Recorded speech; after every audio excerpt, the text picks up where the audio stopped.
Police వారు రాజకీయ నాయకుల యొక్క చొరవతోటో లేదా ఏదో ఒక వ్యవస్థ చొరవతోటో వారి యూనిఫామ్ని సంపాదించుకోరు.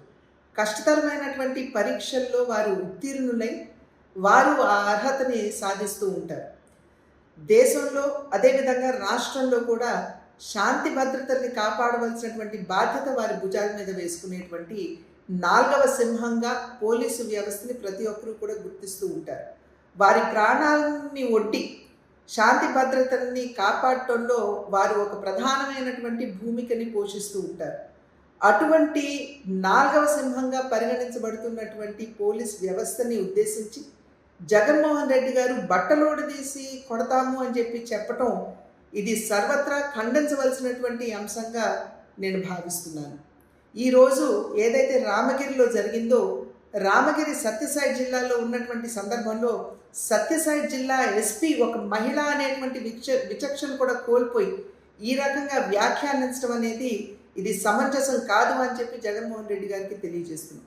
ఈరోజు ఈ పోలీస్ వ్యవస్థలో దగ్గర 5,000 మహిళలు ఉన్నారు అనేటువంటి విషయాన్ని జగన్మోహన్ రెడ్డి గారు గుర్తించారు.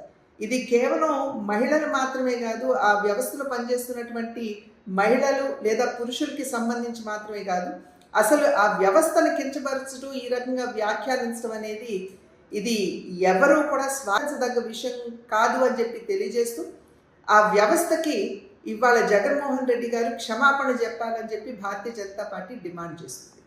అందరికీ నమస్కారం. నిన్ననే మనం చూసాము, అమరావతి ఏదైతే ఆంధ్రప్రదేశ్ రాజధానిగా ఉందో అటువంటి అమరావతి నిర్మాణానికి 4,285 కోట్ల రూపాయలని కేంద్ర ప్రభుత్వం మంజూరు చేయడం జరిగింది.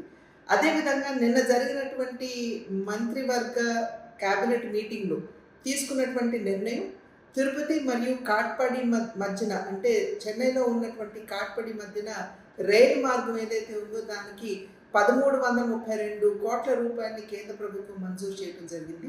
113 కిలోమీటర్ల నిడివి కలిగినటువంటి ఈ రైలు మార్గం ఏదైతే ఉందో తిరుపతి, శ్రీకాళహస్తి, చంద్రగిరి మధ్యన రవాణా సౌకర్యాన్ని మెరుగుపరచడం మాత్రమే కాకుండా వెల్లూరు మరియు తిరుపతిలో ఉన్నటువంటి ఈ జిల్లాలో ఉన్నటువంటి వైద్య విద్య ఏదైతే ఉందో దానికి మెరుగైనటువంటి కనెక్టివిటీ అందించడం మాత్రమే కాకుండా రాయలసీమ ప్రాంతంలో ఉన్నటువంటి రైతులకి అదేవిధంగా రైతాంగానికి వారికి సహకారాన్ని అందిస్తూ ఆ ఉత్పత్తుల్ని మార్కెట్కి త్వరితగతిని చేర్చే విధంగా ఈ యొక్క రైలు మార్గం తోడ్పడుతుంది అని చెప్పి మనం అందరం కూడా ఇక్కడ గుర్తించవలసినటువంటి అంశం.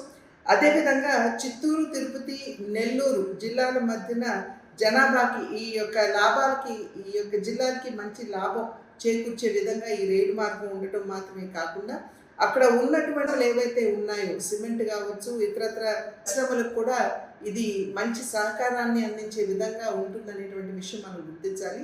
113 కిలోమీటర్ల నిడివి కలిగినటువంటి ఈ రైలు మార్గం 17 స్టేషన్లు, 324 చిన్న బ్రిడ్జ్లు, అదేవిధంగా 15 పెద్ద బ్రిడ్జ్లు మరియు 7 ROBలు, 3 RUBలతో ఈ యొక్క రైలు మార్గ నిర్మాణం జరుగుతున్నటువంటి సందర్భంలో నరేంద్ర మోడీ గారికి అదేవిధంగా రైల్వే మంత్రిత్వ శాఖ మంత్రి అయినటువంటి అశ్విని వైష్ణవ్ గారికి ఆంధ్ర ప్రజల తరఫున నా యొక్క హృదయపూర్వక ధన్యవాదాలు తెలియజేసుకుంటున్నాను.